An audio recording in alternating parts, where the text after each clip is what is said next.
Wear jeans and you are judged. Wear a sari and you are respected. That's not a meme. That's an actual statement made in a classroom. Khan sari is viral again, and once again for all the wrong reasons.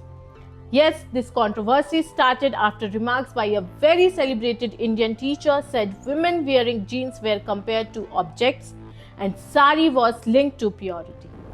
Now pause, because this wasn't said online.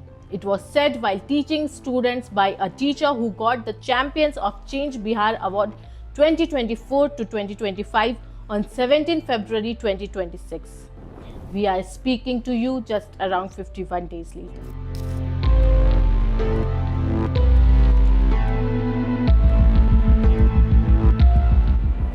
Think about it. When a teacher says something like this, it isn't just an opinion. It becomes influence, and this isn't the first time. Khan sir has faced criticism before as well for similar remarks suggesting that a woman's appearance reflects their character. So this isn't just one viral clip, it's a pattern.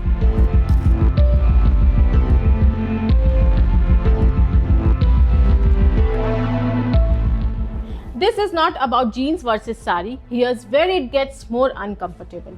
It is a deeper, ingrained and global problem where women are victimized, then shamed. The problem is when the powerful get away with saying such things. Does it not empower others who look up to them?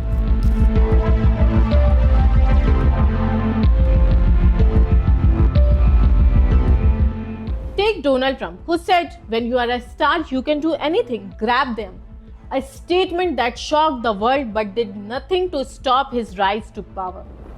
In India, a Congress MLA, K.R. Ramesh Kumar, called rape inevitable, advising women to lie down and enjoy it. Or take BJP leader example, Kailash Vijayvargiya saying girls who wear jeans look like Surpanakha, a monstrous villain from Ramayana who tried to seduce Lakshman.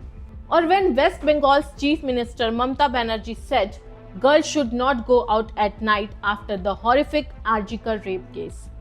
Even the courts are not free from this. Different leaders, different moments, but a similar misogyny.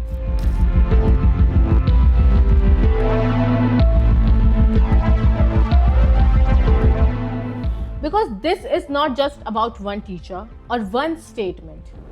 This is about a larger reality where instead of questioning the mindset of perpetrators, the focus often shifts to what was she wearing, where was she going, why was she out late.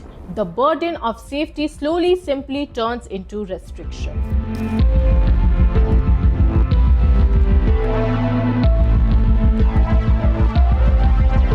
Because when statements like this are repeated, they stop sounding extreme. They are normalized. And that's when the real damage happens. It shifts the accountability from the monsters and ends up as a tool to wield control over those actually suffering.